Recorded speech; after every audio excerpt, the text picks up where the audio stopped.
अस्सलाम to all of you. जैसा कि आप लोगों को पता है, इससे पहले हम चैप्टर नंबर 6 जो हमने शुरू किया था सीरीज एंड रेजिड्यूज के नाम से, तो 6.4 तक मैंने जब आपको फिजिकल क्लासेस हमारी हुई थी तो वहाँ तक हमने क्लियर कर लिया था। तो 6.5 हमारा लास्ट आर्टिकल रहता है, जो आर्टिकल है रेजिड्यूज एंड रेजिड्यू थ्योरम। तो आज हम वो डिस्कस करने जा रहे हैं जी। इससे पहले हम लोग pole, pole of order N, simple pole और एसेंशियल सिंगुलैरिटीज के बारे में कुछ क्वेश्चंस थे। 6.4 तक हम वो क्लियर कर चुके थे। तो आज हम अपना लास्ट टॉपिक शुरू करते हैं रेजिड्यू के नाम से। सबसे पहले हम बात करते हैं रेजिड्यू होता क्या है।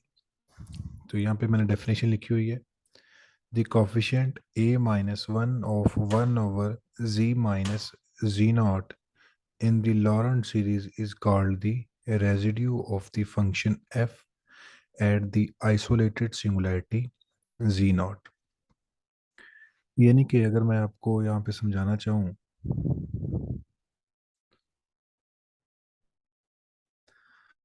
अगर आप लॉरेंट सीरीज रिप्रेजेंटेशन देखते हैं, जैसा कि मैंने आपको क्लास के अंदर बताया था वाइट बोर्ड के ऊपर भी, तो हम उसको इस तरह लिखते हैं। यहाँ पे होता है ए नॉट, फिर टर्म आती है ए वन के साथ जी माइनस जी नॉट, फिर ए टू के साथ जी माइनस जी नॉट का स्क्वायर प्लस सो ऑन, ये टर्म्स चलती हैं। और लेफ्ट साइड पे आपके पास a minus one over z minus z naught plus a minus two over z minus z naught का square plus up to so on. तो इस ये आपके पास जनरल रिप्रेजेंटेशन होती है। अगर आप लॉरेंट सीरीज एक्सपेंड करते हैं तो आपके पास एक एनालिटिकल पार्ट आता है और एक आपके पास प्रिंसिपल पार्ट आता है। तो रेजिड्यू होता क्या है वो आपको ये समझाना चाह रहा है कि जो आपके पास प्रिंसिपल पार्ट आ रहा होता है ना, उसकी जो फर्स्ट टर्म होती है यानी कि ए माइनस वन, कॉफिशिएंट जो होता है वही उस पॉइंट पे क्या होता है, उसका रेजिड्यू होता है। यानी कि the coefficient a minus one of one over z minus z naught in the Laurent series is called the residue of the function f at the isolated singularity z naught। तो a minus one is equal to residue of f of z, z naught. इसको ऐसे लिखा जाता है कि residue of a function f at z naught is equal to a minus one. a minus one का मतलब है कि प्रिंसिपल पार्ट की फर्स्ट टर्म का coefficient.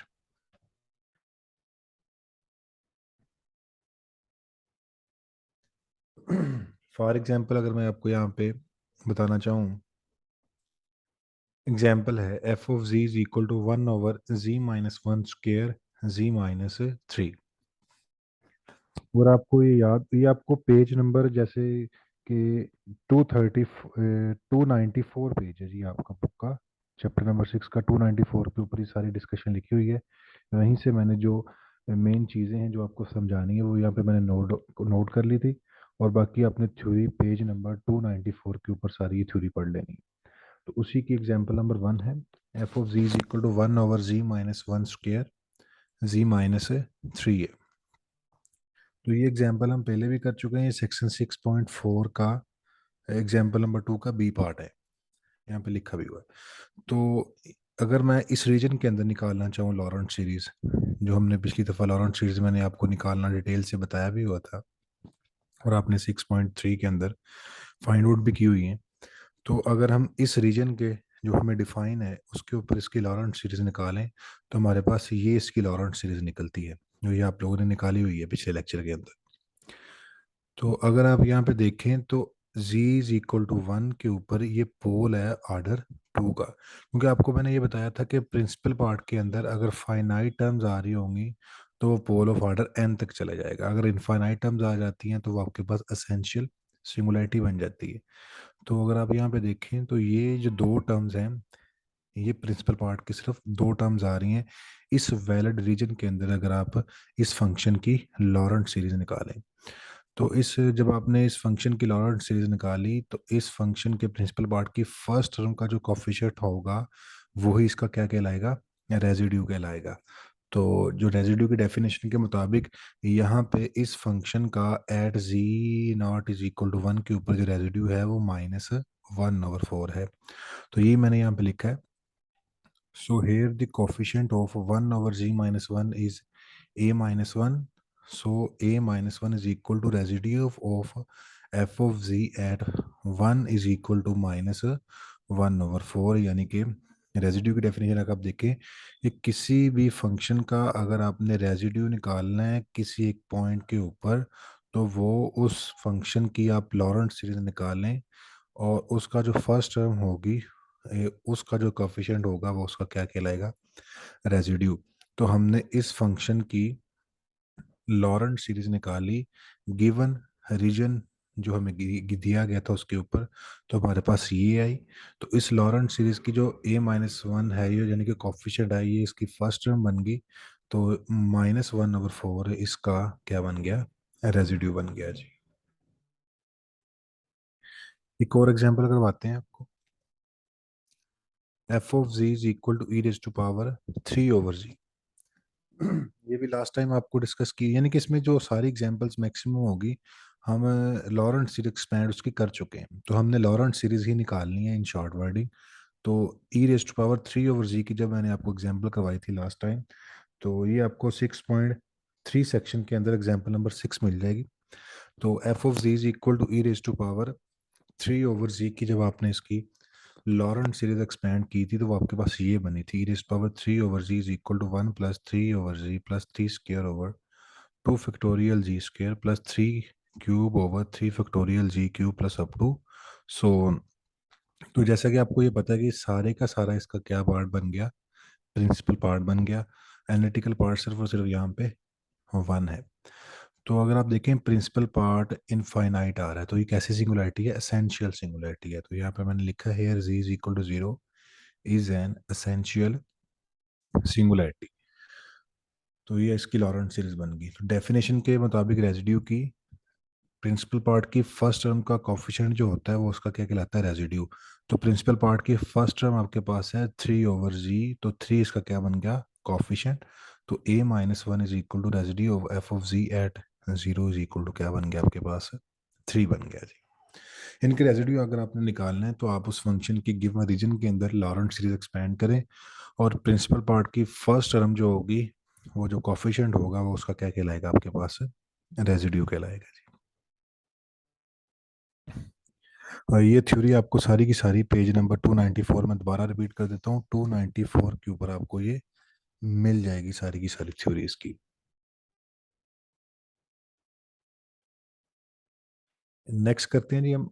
We will see why the coefficient a minus 1 is so important later on in this section. Find residue without expanding the Laurent series.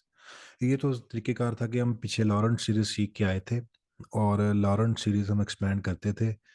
तो इसीलिए अभी तक जो हम सीख रहे थे कि हमने लॉरेंट सीरीज एक्सपैंड की और उसके फर्स्ट टर्म के कोएफिशिएंट को ही उसका रेजिड्यू कह दिया। लेकिन अब हम ये सीखेंगे कि लॉरेंट सीरीज एक्सपैंड करने के बगैर भी हम उसका रेजिड्यू फाइंड आउट कर सकते हैं। और वो कैसे निकालना है, सबसे पहले हम बात करते हैं पोल की, फाइनाइट टर्म्स की हम बात करते हैं। सिंपल पोल की पहले बात करते हैं। उसका residue residue at a simple pole अगर आप फाइंड आउट करना चाहते हैं तो कैसे करेंगे। If f has a simple pole at z is equal to z naught, then residue of function f of z at z naught is equal to limit z approaches to z naught z minus z naught into f of z। इनके जिस point पे आप वो simple पोल होगा उस पे अगर आप इसका रेजिड्यू निकालना चाहते हैं तो आपको ये फार्मूला यूज़ करना पड़ेगा। इसकी डिटेल एग्जांपल्स 5-6 एग्जांपल है इसी लेक्चर के अंदर मैं करवाऊंगा आप लोगों को। और ये सिंपल पोल के लिए फार्मूला है। और अगर आपने residue at a pole of order n तक यानी कि किसी भी ऑर्डर तक का पोल का रेजिड्यू निकालना है तो वो किस तरह का फार्मूला है। If f has a pole of order n at z is equal to z naught, then residue f of z naught is equal to 1 over n minus 1 factorial limit z approaches to z naught derivative n minus 1 over dz n minus 1 z minus z naught की power n f of z। इनके अगर आपको पोल of order 2 तक आ जाए तो इनकी जगह पे 2 पुट कर देंगे और अगर 3 अप टू सो जितने ऑर्डर का भी आ जाए तो आपको ये फार्मूला यूज करना पड़ेगा, यानी कि पहले उसका डेरिवेटिव लेना पड़ेगा, फिर आपको limit z approaches to z naught निकालनी पड़ेगी। यहाँ पे देखें जी, एक एग्जांपल के जरिए हम इसको देखते हैं। ये आपकी बुक का पेज नंबर 295 है और इसके ऊपर एग्जांपल नंबर 2 है। ये फार्मूले भी उसके ऊपर लिखे हुए हैं। थ्योरम 6.5.1 है, थ्योरम 6.5.2 है ये वाला। हम एग्जांपल सीखते हैं जी इसकी। एग्जांपल फिर वही है, f of z is equal to 1/(z-1 square z-3) है जी यहाँ पे। अब हम without finding the Laurent series, हम किस तरह सीख रहे हैं। पहले हम लॉरेंट सीरीज एक्सपैंड करके उसके फर्स्ट टर्म के कॉफिशिएंट को ही इसका रेजिड्यू कहते थे, लेकिन अब हम क्या कर रहे हैं, अब हम without expanding the Laurent series हम इसको फाइंड आउट करना चाह रहे हैं, जिसका रेजिड्यू कैसे फाइंड आउट करते हैं। तो ये हमारे पास फंक्शन है, f of z is equal to 1/(z-1 square z-3). तो यहाँ पे this function f of z has a simple pole at z is equal to 3 and a pole of order 2 at z is equal to 1। तो अगर आप यहाँ पे देखें तो 3 के ऊपर ये सिंपल पोल है और 1 के ऊपर पोल ऑफ ऑर्डर 2 है। तो सबसे पहले हम निकालते हैं सिंपल पोल गिवन फार्मूले के तहत। So at z is equal to 3, तो फार्मूला हमारे पास क्या था सिंपल पोल का, ये वाला जी। कि अगर कोई भी सिंपल पोल आ जाए, रेजिड्यू आपने निकालना है, तो जी अप्रोचेस टू जी नॉट करें, यानी कि जिस पॉइंट पे वो पोल दे रहा है, और जी माइनस जी नॉट और साथ फंक्शन मल्टीप्लाई कर दें। तो वही हम काम यहाँ पे कर रहे हैं। हम 3 पे निकालना चाहते हैं रेजिड्यू, एफ ऑफ जी 3। तो हम limit z approaches to 3 z-3 f of z, यानी कि z approaches to z naught है, तो जी नॉट यहाँ पे कितना है 3, तो z approaches to 3 z-3 into f of z. तो यहाँ पे एफ ऑफ जी मल्टीप्लाई करवाएंगे तो z-3, और यहाँ पे नीचे z-1 स्क्वेयर 1/(z-3) आ जाएगा। z-3 से z-3 कैंसिल, और z की जगह पे जब आप 3 पुट करेंगे तो 3 - 1 क्या आ जाएगा यहाँ पे 2, और 2 का स्क्वायर 4, तो यहाँ पे रेजिड्यू आ जाएगा इसका 1/4। यही काम अब हम पोल ऑफ ऑर्डर 2 के लिए करते हैं, at z is equal to 1, क्योंकि ये जो क्वेश्चन है ये at z is equal to 1 के ऊपर पोल ऑफ ऑर्डर 2 का है। तो वो फार्मूला जो अभी हम करके आए हैं जी ऊपर, ये वाला फार्मूला, अगर आपने पोल ऑफ ऑर्डर सिंपल पोल के लिए ये और पोल ऑफ ऑर्डर एन तक के लिए करना है, तो आपने ये फार्मूला पुट करना है। तो एन की जगह पे क्या पुट करेंगे, 2 पुट करेंगे। जब आप इस यहाँ पे एन की जगह पे 2 पुट करेंगे तो आपके पास ये इक्वेशन बन जाएगी, 1/1 factorial limit z approaches to 1 d over dz z-1 square over 1/z-1 square z-3। तो z-1 square से z-1 square cancel, d over dz into 1/z-3। तो अगर आप 1/z-3 का डेरिवेटिव लेंगे विद रिस्पेक्ट टू z, तो वो आएगा -1/z-3 का स्क्वायर। लिमिट पुट करेंगे तो आंसर क्या आएगा, -1/4। आप देख सकते हैं जी, आपने जो प्रीवियस एग्जाम्पल ये लॉरेंट सीरीज से की थी, जो मैंने फर्स्ट एग्जांपल आते दी है, ये देखें लॉरेंट सीरीज एक्सपैंड की, तब भी उसका रेजिड्यू कितना आया, -1/4 at z is equal to 1 के ऊपर। ये चेक करें, ये था लॉरेंट सीरीज निकालने के तरीके से इसका आप इसका रेजिड्यू फाइंड आउट कर रहे हैं।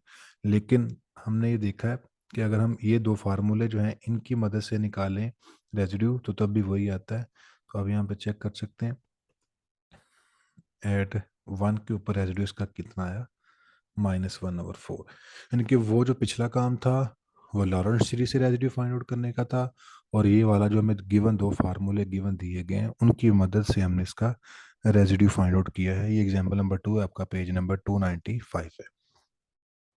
एक और अल्टरनेटिव मेथड है, वो अल्टरनेटिव मेथड सिर्फ और सिर्फ सिंपल पोल निकालने के लिए, यानी कुछ ऐसे क्वेश्चंस भी आएंगे आपके पास कि आप उन उन पे ही जो सिंपल पोल निकालने का फार्मूला है वो नहीं लग सकता, वो काफ़ी कॉम्प्लिकेटेड हो जाएगा, टीडियस हो जाता है, यानी कि मुश्किल हो जाता है, चलता जाता है, बड़ा है ना, टफ हो जाता है। तो आप क्या करते हैं, एक अल्टरनेटिव मेथड भी है, वो सिर्फ और सिर्फ किसके लिए है, रेजिड्यू एट अ सिंपल पोल निकालने के लिए। वो क्या है जी, अब वो देखते हैं। Alternative method to find residue at a simple pole. Suppose a function f can be written as a quotient f of z is equal to gz over h of z, where g and h are analytical at z is equal to z naught.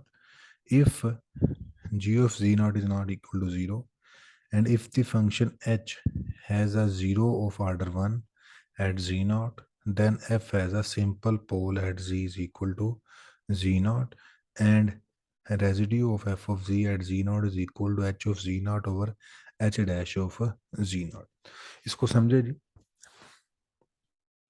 वो ये कहना चाह रहा है कि अगर आपके पास एक फंक्शन है और अगर आप उसको क्वोशंट की फॉर्म में लिख सकते हैं कि ये दो फंक्शन की फॉर्म में लिख सकते हैं, एक जी ऑफ जी और एक एच ऑफ जी, और शर्त ये होनी चाहिए कि ये दोनों फंक्शन गिवन पॉइंट के ऊपर जिसके ऊपर वो पोल दे रहा होगा एनालिटिकल होंगे, और दूसरी कंडीशन कि ऊपर वाला जो फंक्शन होगा अगर आप उस पर जी नॉट पुट करेंगे तो वो ज़ीरो नहीं होगा, और थर्ड कंडीशन ये है कि जो नीचे वाला फंक्शन होगा वो ज़ीरो रखता होगा ऑर्डर 1 का। ज़ीरो क्या होता है, मैंने प्रीवियस लेक्चर में बताया था कि अगर आप ज़ीरो क्या होता है, वो वैल्यू जब आप फंक्शन के अंदर पुट करें और फंक्शन का आंसर क्या आ जाए ज़ीरो, तो वो पॉइंट उसका क्या कहलाता है, ज़ीरो। और ज़ीरो कितने आर्डर का होना चाहिए, एक आर्डर का होना चाहिए, क्योंकि हम ये फार्मूला सिर्फ और सिर्फ लगता है सिंपल पोल के ऊपर, तो यहाँ पे ज़ीरो भी क्या होगा, एक ही आर्डर का होगा। यानी कि अगर आप एक फंक्शन को क्वोशंट की फॉर्म में लिखें, ऊपर वाला फंक्शन वो पॉइंट पुट करने पे ज़ीरो ना हो, और नीचे वाला फंक्शन ऐसे पॉइंट मिलें जिनको पुट करने से उसका आंसर क्या आ रहा हो, ज़ीरो आ रहा हो, लेकिन अगर आप उसका डेरिवेटिव लें तब वो पुट करें तब वो ज़ीरो ना आ रहा हो, तो हम इसको बोलते हैं ये ज़ीरो ऑफ ऑर्डर 1 है उस पॉइंट के ऊपर। तो आपको ये मैंने बताया था कि अगर किसी फंक्शन के जो ज़ीरोज़ होते हैं, वो उसके जो रेसिप्रोकल फंक्शन होता है उसके क्या बन जाते हैं, वो पोल बन जाते हैं। तो ये चीज़ है यहाँ पे, h has a zero of order 1 at z naught, then f has a simple pole at z is equal to z naught, यानी कि h of z के जो जीरोस होंगे वो f of z के क्या होंगे, पोल होंगे, और h of z के जो जीरो होंगे वो हमेशा फर्स्ट ऑर्डर के होंगे, तो f of z का क्या बनेगा, सिंपल पोल ही बनेगा। एक ऑर्डर के पोल को हम सिंपल पोल बात करते हैं।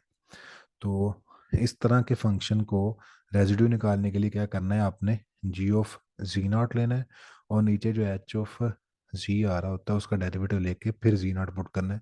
वो जो आंसर आएगा वो आपके पास उसका क्या बन जाएगा, रेजिड्यू बन जाएगा। इस तरह की एग्जांपल भी मैंने एक लास्ट पे की हुई है, इससे आपको ये ज़्यादा क्लियर हो जाएगा एग्जांपल से, वो मैं लास्ट पे करवाऊंगा। यानी कि अब आपको ये समझना है कि अगर आप फंक्शन को क्वेश्चन की फॉर्म में लिख दें, ऊपर वाला जी नॉट पुट करने पे ज़ीरो ना हो और नीचे वाले के ज़ीरोज़ हों ऑर्डर 1 के, तो तब आप उसके रेजिड्यू फाइंड आउट कर सकते हैं, और फार्मूला ये होता है। एक एग्जांपल आएगी आगे, उसको फिर यहाँ पे ये फार्मूला लगाएंगे, फिर आपको क्लियर हो जाएगा यहाँ पे।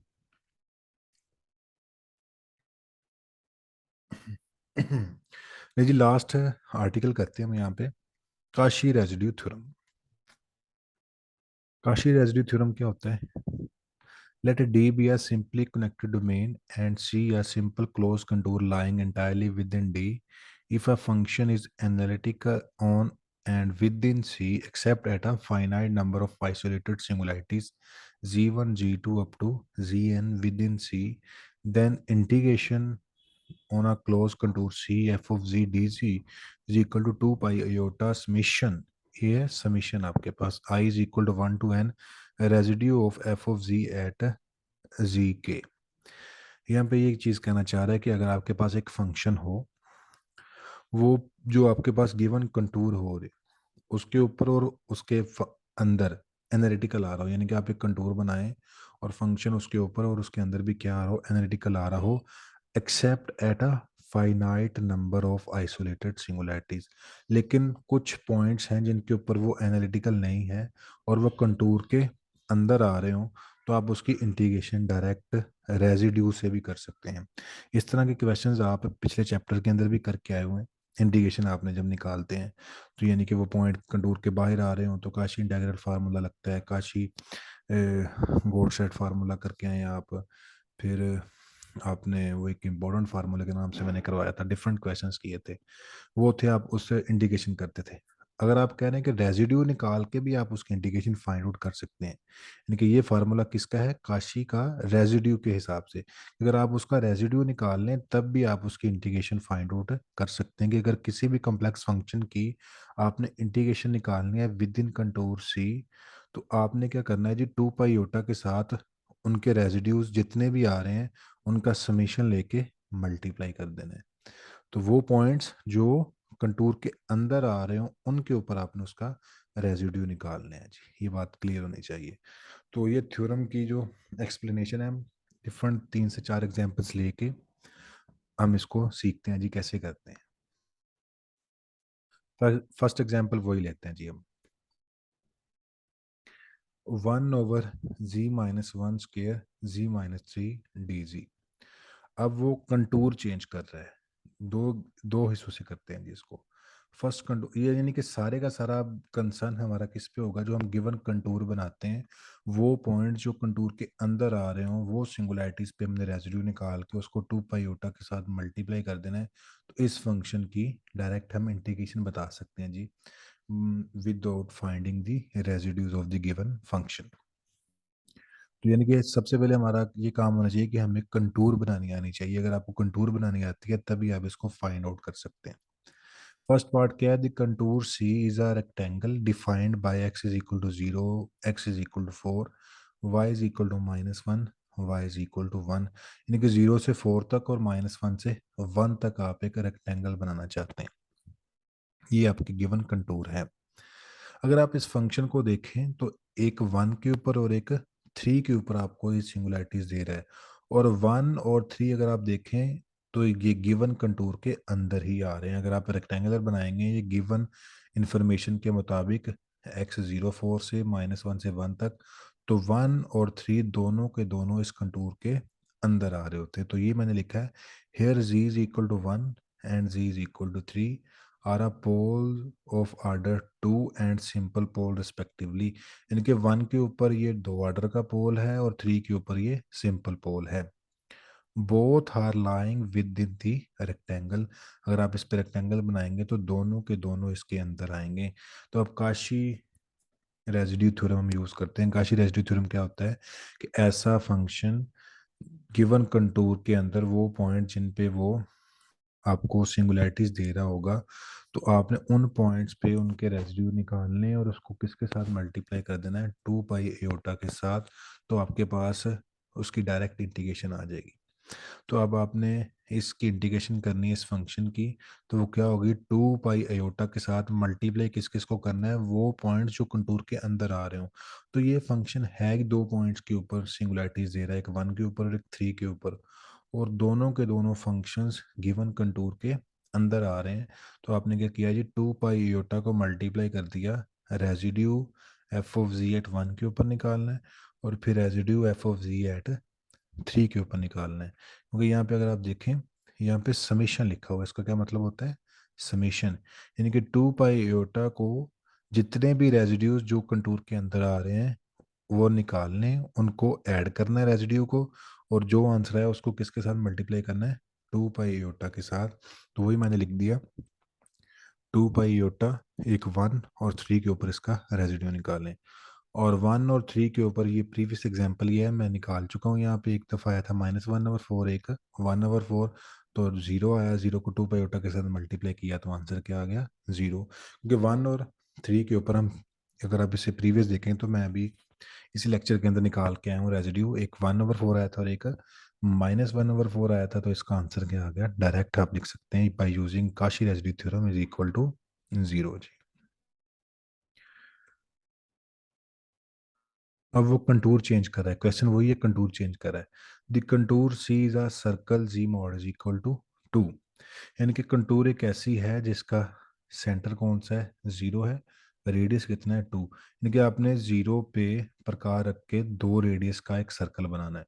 तो जब आप 0 रीजन पे 2 रेडियस का सर्कल बनाएंगे तो उसके अंदर 1 आएगा, 3 नहीं आएगा। मैंने कंटूर डिफरेंट तरीकों से व्हाइट बोर्ड के ऊपर समझाई हुई है आपको डिटेल के साथ, कि सर्कल कैसे बनाते हैं और कौन कौन से पॉइंट्स कंटूर के अंदर आते हैं। तो आपके पास जो गिवन कंटूर है, ये सेंटर 0 के ऊपर 2 रेडियस का सर्कल है। तो जब आप सेंटर 0 के ऊपर 2 रेडियस का सर्कल बनाएंगे तो उसके ऊपर 1 आएगा, 3 नहीं आएगा। So only the pole z is equal to 1 lies within circle z mod is equal to 2। यानी कि ये जो गिवन फंक्शन है ये 3 के ऊपर और 1 के ऊपर है, तो 3 तो इस कंटूर के अंदर आएगा ही नहीं, तो हम किसको सिर्फ और सिर्फ देखेंगे, 1 को ही देखेंगे, क्योंकि काशी रेसिड्यू थ्योरम उन्हीं पे लगता है, वो पॉइंट जो कंटूर के अंदर आ रहे हो या कंटूर के ऊपर आ रहे हो। तो सिर्फ हम किस पे निकालेंगे, so only the pole z is equal to 1 lies within circle z mod is equal to 2। तो इसकी इंडिकेशन क्या होगी कि 2 पाई आयोटा को मल्टीप्लाई करना है, सिर्फ और सिर्फ रेजिड्यू निकालना है अपने एफ ऑफ जी का एट 1 के ऊपर। 3 के ऊपर क्यों नहीं निकालना, क्योंकि वो कंटूर के अंदर आ ही नहीं रहा। कंटूर इसके अंदर दो गिवन दी गई थी, एक रेक्टेंगल थी और दूसरी है सर्कल। रेक्टेंगल के अंदर दोनों आ रहे थे, सर्कल के अंदर 3 नहीं आ रहा था, तो सिर्फ हम रेजिड्यू किसका निकालेंगे, 1 का ही निकालेंगे। तो 2 पाई आयोटा को residue f of z at 1 के ऊपर निकालेंगे। तो 2 pi iota residue f of z at 1 के ऊपर निकाला हुआ है हमने प्रीवियस, तो वो क्या आया था, -1/4। आपस में मल्टीप्लाई करेंगे तो आंसर हमारे पास आएगा -पाई/2 आयोटा। ये हमने यूज़ किया इसके ऊपर काशी रेजिड्यू थ्योरम। एक और एग्जांपल लेके चलते हैं जी हम। ये सारी एग्जांपल्स आपको बुक के अंदर से मिल जाएंगी, लास्ट पे मैं पेज नंबर भी बता दूंगा। ये जो हम पढ़ रहे हैं ये पेज नंबर 297 के ऊपर काशी रेसिड्यू थ्योरम है, और ये एग्जांपल 298 पेज के ऊपर एग्जांपल नंबर 4 है। यहाँ पे अगर आपको कुछ राइटिंग में मिसिंग भी लग रहा हो तो मैं पीडीएफ फाइल भी सेंड कर दूंगा, वहाँ से क्लियर भी हो जाएगा आपको। तो ये बुक के ऊपर भी एग्जाम्पल नंबर 5 हम करना चाह रहे हैं जी। एग्जाम्पल नंबर 5 क्या है जी, इंडेशन given contour C 2z+6/g² + 4dz। टूर हमें क्या गिवन दी गई है, the contour C is a circle z minus iota mod is equal to 2, यानी कि इमेजिनरी एक्सिस 1 के ऊपर आपने 2 रेडियस का क्या बनाना है, सर्कल बनाना है। यानी कि मैंने आपको एक वो कॉलम बना के बताया हुआ था कि जनरल फॉर्म के मुताबिक जो जी के बाद माइनस हो रहा होता है वो उसका क्या बनता है, सेंटर। यहाँ पे सेंटर क्या बन रहा है, होता है, यानी कि इमेजिनरी एक्सिस के ऊपर 1 के ऊपर आपने 2 रेडियस का क्या बनाना है, सर्कल बनाना है। तो सबसे पहले मैं इसको देखता हूँ, फंक्शन क्या है, 2z+6/g²+4। तो उसको मैं ऐसे लिख सकता हूँ, 2z+6/z-2 z+2 तो ये एक ऐसा फंक्शन है जो एक 2 के ऊपर और एक -2 के ऊपर क्या है, एनालिटिकल नहीं है। लेकिन अगर आप एक सर्कल बनाएंगे, ये मैंने नीचे बनाया भी हुआ है, यानी कि अयोटा को सेंटर मान के 2 रेडियस का जब आप सर्कल बनाएंगे तो उसके ऊपर 3 अयोटा और -अयोटा के अंदर अंदर पॉइंट्स आएंगे, बाकी पॉइंट्स इसके अंदर नहीं आएंगे, क्योंकि यहाँ पे जब अयोटा पे 2 रेडियस का बनाएंगे, एक नीचे 0 और एक यूनिट -अयोटा यहाँ पे कट करेगा, और एयोटा के बाद यहाँ पे 2 अयोटा और 3 अयोटा, और यहाँ पे इस तरह ये कट करेगा जी। तो हमारा गिवन फंक्शन एक 2 अयोटा के ऊपर है और एक -2 अयोटा के ऊपर नॉन एनालिटिकल है। तो अगर आप चेक करें इस सर्कल के अंदर सिर्फ और सिर्फ 2 अयोटा यहाँ पे लाई कर रहा है, -2 अयोटा यहाँ पे कहीं पे है, लेकिन वो सर्कल के अंदर या सर्कल के ऊपर नहीं आ रहा, यानी कंटूर के अंदर या कंटूर के ऊपर नहीं आ रहा। तो काशी रेसिड्यू थ्योरम लगता है उन्हीं पॉइंट्स पर जो कंटूर के अंदर या कंटूर के ऊपर आ रहे होते हैं। तो हमने सिर्फ और सिर्फ 2 अयोटा के ऊपर इसका रेसिड्यू निकाल के उसको 2 बाई अयोटा के साथ क्या करना है, मल्टीप्लाई। तो हमारा direct Kashi residue theorem use करने से हमारा इसकी इंटीग्रेशन 1-2 स्टेप के अंदर हो जाएगी। तो क्या कीजिए, हमने integration of given contour C 2z+6/z² + 4dz is equal to 2 pi iota residue of f of z at 2 iota. -2 iota के ऊपर इसलिए नहीं करेंगे कि वो कंटूर के ऊपर या अंदर नहीं आ रहा। तो सबसे पहले हम निकालते हैं रेजिड्यू एफ ऑफ जी या 2 अयोटा। तो 2 अयोटा अगर मैं यहाँ पे चेक करूँ तो 2 अयोटा है भी सिंपल पोल है। तो सिंपल पोल निकालने के लिए मैंने आते लेक्चर के अंदर बताया हुआ है, वो क्या था, limit z approaches to z naught z minus z naught f of z. तो जी यहाँ पे जी नॉट 2 अयोटा है, z -2 iota f of z multiply किया, ये यहाँ से ये कैंसिल, तो ये बन जाएगा आपके पास 4, और जी की जगह पे 2 अयोटा पुट कर दें। जब आप इसकी लिमिट को कैलकुलेट करेंगे तो बनेगा 3+2 अयोटा ओवर 2 अयोटा। और इसको किसके साथ मल्टीप्लाई करना है, 2 पाई अयोटा के साथ इस फार्मूले के अंदर, यानी कि ये रेजिड्यू हमने निकाला और इसको 2 पाई अयोटा के साथ मल्टीप्लाई किया, सिंप्लीफाई करेंगे तो हमारे पास आ जाएगा पाई × 3+2 अयोटा जी। एक और एग्जांपल करते हैं जी। ये आपकी बुक की एग्जाम्पल नंबर है 6 है जी। वो क्या है जी, इंटीग्रेशन कंटूर सी की निकालनी e raise to power z over z 4 + 5 z cube d z. यहाँ पे जो कंटूर है ये एक सर्कल है z mod is equal to, एक ऐसा सर्कल है जिसका सेंटर 0 है और रेडियस कितना है, 2 है। तो इस फंक्शन को मैं ऐसे लिख सकता हूँ e raise to power z over z 4 + 5 z cube को मैं लिख सकता हूँ, जी क्यूब कॉमन लूँ तो ये बन जाएगा जी + 5। तो ये एक ऐसा फंक्शन है जो 0 और -5 के ऊपर आपको क्या दे रहा है, पोल दे रहा है। जी इज इक्वल टू 0 के ऊपर पुट करेंगे तो ये 3 ऑर्डर का पोल देगा, और जब आप -5 पुट करेंगे तो ये आपको क्या देगा, सिंपल पोल देगा। तो वही मैं लिख रहा हूँ, it has a pole of order 3 at z is equal to 0 and simple pole at z is equal to -5, but only the pole at z is equal to 0 lies within C. क्योंकि जब आप circle ये बनाएंगे, centre के ऊपर 2 radius का एक circle बनाएंगे, प्रकार घुमाएंगे सेंटर के ऊपर, तो उसके अंदर -5 नहीं आने वाला। तो हम सिर्फ और सिर्फ किसकी बात करेंगे, जी इज इक्वल टू 0 की। तो काशी रेसिड्यू थ्योरम यूज करते हुए इसकी इंडिकेशन आ जाएगी 2 pi residue f of z at 0। तो ये जी इज इक्वल टू 0 के ऊपर कितने ऑर्डर का है पोल, 3 ऑर्डर का। तो यहाँ पे फार्मूला लगेगा pole residue at a pole of order N, यानी कि आप पुट करें वहाँ पे 3। जब आप वहाँ पे 3 पुट करेंगे तो ये बन जाएगा 1/n-1 फैक्टोरियल था, तो 3 पुट करेंगे 1/2 factorial, limit z approaches to 0।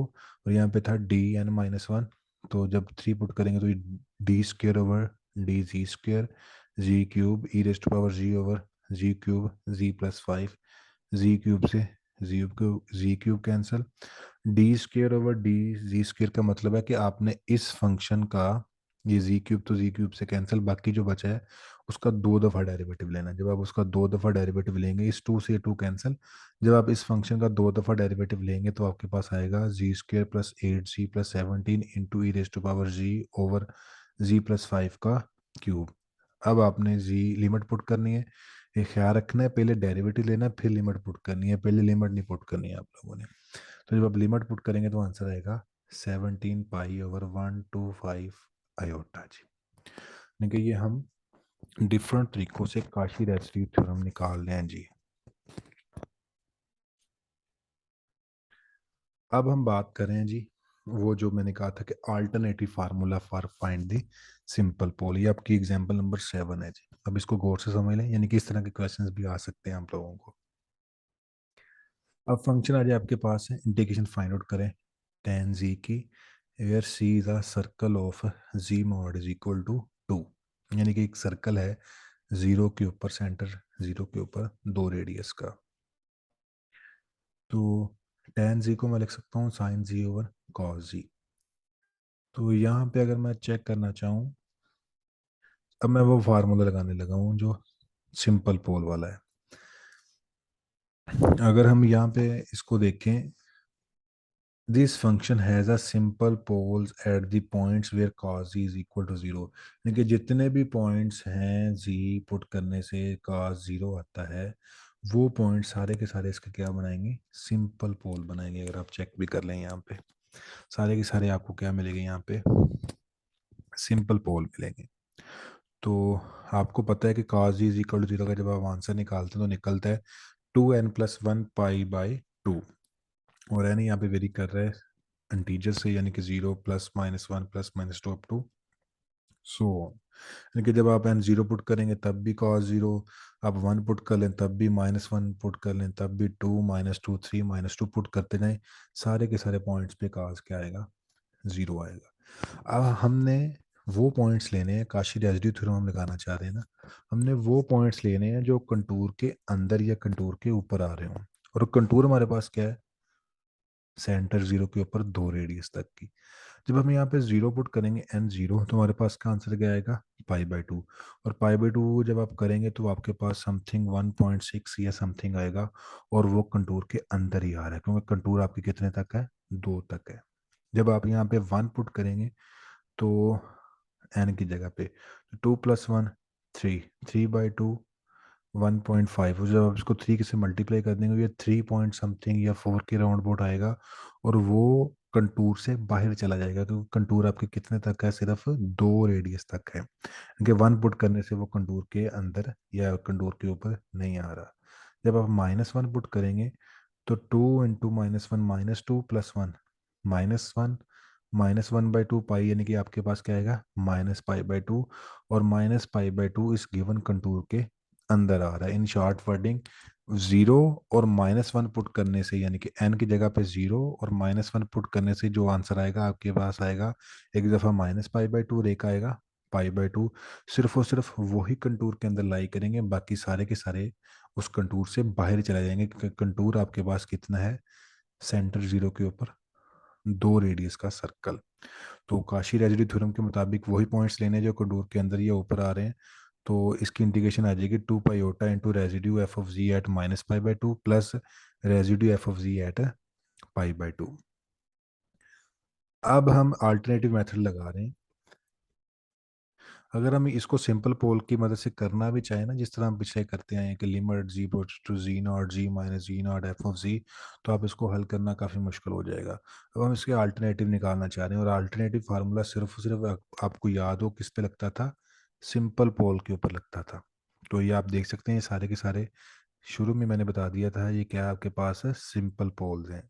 और फार्मूला लगता कब था, ये मैं आपको यहाँ पे साथ लिखा हुआ है रिपीट करने के लिए, कि आप उस फंक्शन को एफ ऑफ जी को किसकी फॉर्म में लिख सकें, एच ओवर जी ओवर एच की फॉर्म में, यानी कि कोशेंट की फॉर्म में, और ऊपर वाला फंक्शन वो पॉइंट पुट करने से 0 ना आ रहा हो, और नीचे वाला फंक्शन वो पॉइंट पुट करने से क्या आ रहा हो, 0 आ रहा हो, यानी कि और उसका डेरिवेटिव लें तब वो पॉइंट पुट करें, आंसर 0 ना आ रहा हो, यानी कि ऊपर वाला पॉइंट पुट करने से 0 ना आ रहा हो, नीचे वाला 0 रखता हो ऑर्डर 1 का। 0 ऑर्डर 1 का मतलब क्या है, कि डायरेक्ट पॉइंट पुट करें तो आंसर 0, लेकिन नीचे वाले का डेरिवेटिव लेके तब पॉइंट पुट करें तो आंसर 0 ना आ रहा हो, इसको हम बोलते हैं 0 ऑफ ऑर्डर 1 है। तो तब आप उसको इस फार्मूले की मदद से रेजिड्यूस का फाइंड आउट कर सकते हैं।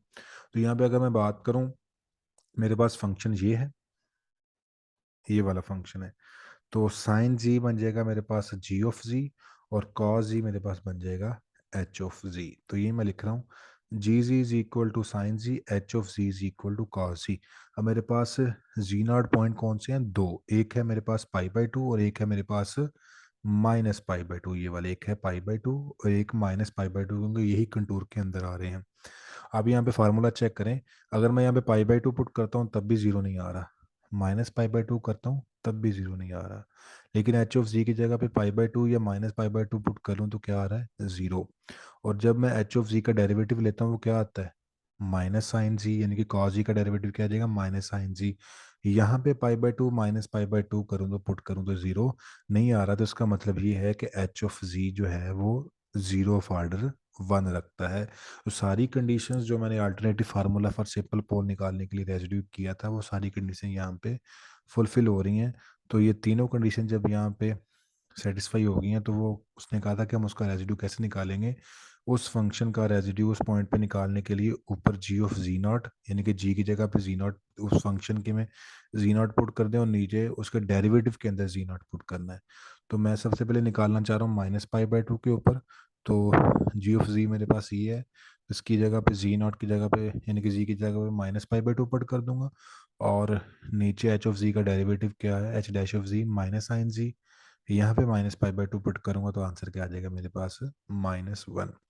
और जब π/2 पे रेजिड्यू निकालना चाहूंगा इस फार्मूले की मदद से, alternative formula for calculating the residue at simple pole, तो वो बन जाएगा साइन π/2 माइनस साइन π/2। तो यहाँ पे फिर मैं π/2 और -π/2 पे जो रेजिड्यू निकाले हैं, इसके अंदर पुट कर देंगे, इस पे भी और इस पे। तो -1 -1 -2 मल्टीप्लाई करेंगे तो -4 पाई अयोटा आ जाएगा। यानी कि ये फार्मूला भी मैंने आपको सिखा दिया, पहले मैंने बात की थी सिंपल पोल की, फिर पोल ऑफ ऑर्डर n तक, और फिर ऐसे पोल, सिंपल पोल ही हो लेकिन फार्मूला वो ना लगता हो, तो लेकिन आप उसको इस तरह के फार्मूले से भी सॉल्व कर सकते हैं। लेकिन लास्ट एग्जांपल है आपकी, एग्जांपल नंबर 8 है, फंक्शन है वही e⁻³ / 3/z dz। अब इसके हम निकालना चाह रहे हैं इंटीग्रेशन। पहले हम इसके हमने रेजिड्यू निकाले थे, अब हम इसकी इंटीग्रेशन निकालना चाह रहे हैं। आपने ये सारी डिस्कशन पढ़ी है, तो इस डिस्कशन के अंदर आपको ये फाइंड आउट हो चुका है कि आप रेजिड्यूज निकाल दें सिर्फ और सिर्फ उनके जो सिंपल पोल हैं या फिर पोल ऑफ ऑर्डर n तक है। आपने एसेंशियल सिंगुलैरिटी के रेजिड्यू निकालने का फार्मूला नहीं पढ़ा हुआ। क्लियर है ना बात? तो आपको ये पता है कि जब हम इसको करना भी चाहें तो ये कैसी सिंगुलैरिटी आ रही है, एसेंशियल सिंगुलैरिटी आ रही है, क्योंकि आप यहाँ पे जीरो पुट करेंगे तो ये इन्फिनिटी, ये सारे का सारा एसेंशियल सिंगुलैरिटी आ रही है। तो एसेंशियल सिंगुलैरिटी के ऊपर आपने ये फाइंड आउट नहीं किया हुआ, ये आपको लाइन लिखी हुई मिलेगी 305 पेज के ऊपर, एग्जाम्पल नंबर 7 के लास्ट पे मैं पढ़ भी देता हूँ। although there is no nice formula analogous to 1 2 4 for computing the residue at an essential singularity z naught, यानी कि essential singularity के ऊपर हमने रेजिड्यू फाइंड आउट करने का तरीका नहीं पढ़ा हुआ, लेकिन हम इसको रेजिड्यू इसका फाइंड आउट किया हुआ है आते ही।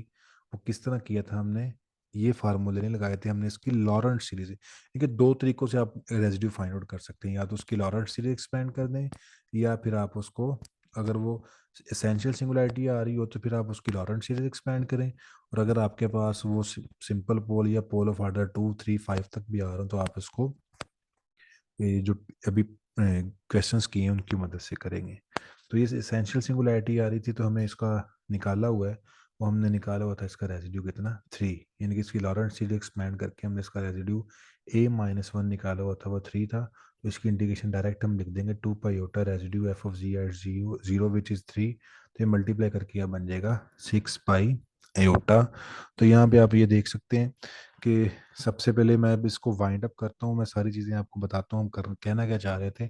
हमने सबसे पहले रेजिड्यू निकाला यूजिंग लॉरेंट सीरीज, फिर हमने रेजिड्यू निकाले सिंपल पोल के ऊपर और पोल ऑफ ऑर्डर n तक के लिए, फिर हमने काशी रेजिड्यू थ्योरम निकाला। वो सारे हम रेजिड्यूज पहले निकाल रहे थे।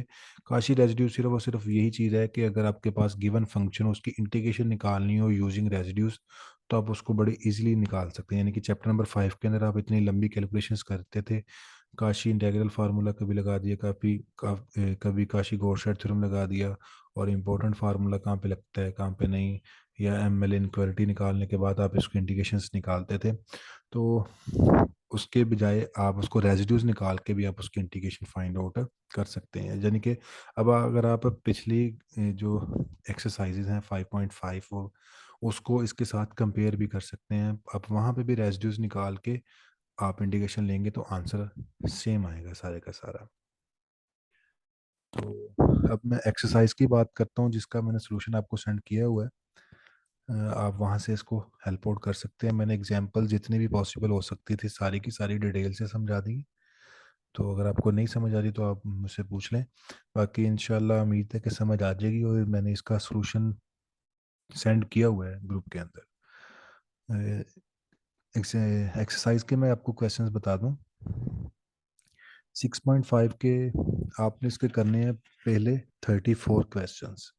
34 क्वेश्चंस में से मैं अब इसकी डिस्ट्रीब्यूशन बता देता हूँ, यानी कि पहले 6 क्वेश्चंस के अंदर आपने जितने भी यहाँ पे फंक्शंस हैं उनको करना क्या है जी, लॉरेंट सीरीज एक्सपेंड करने के बाद उसका रेजिड्यूज निकालना है। 7 से 16 तक आपने क्या करना है जी, लॉरेंट सीरीज से नहीं निकालना, बल्कि जो मैंने आपको बताया था सिंपल पोल और पोल ऑफ ऑर्डर n तक रेजिड्यू कैसे निकालते हैं उनकी मदद से निकालना है। और 17 से लेके 20 तक जो है आपने काशी रेजिड्यू थ्योरम इसके ऊपर लगाना है, और 21 से 34 के ऊपर भी जो क्वेश्चन है उनके ऊपर भी आपने क्या लगाना है, काशी रेजिड्यू थ्योरम निकालना है। तो यहाँ तक होपफुली हमने ऑलमोस्ट अपना सिलेबस कवर कर लिया है। और पास पेपर के अंदर एक दो क्वेश्चंस थे जो पिछली दफ़ा कुछ आए थे, पिछले सेशन को भी नहीं करवाए थे, तो अगर वो टाइम मिला तो मैं आपको वो दो क्वेश्चंस थे उनके ऊपर एक छोटी सी वीडियो, अगर मुझे टाइम मिला तो वो मैं आपको वो भी सेंड कर दूंगा।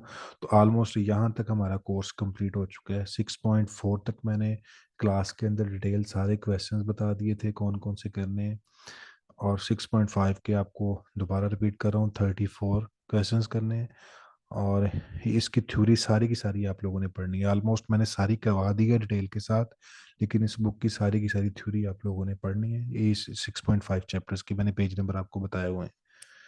तो इंशाल्लाह उम्मीद करते हैं कि यहाँ तक आप लोग इसको कवर करें, और अगर ज़रूरत पड़ी तो मैं 2 लेक्चर वो दूसरे हैं वो भी आपको शेयर कर दूंगा जी।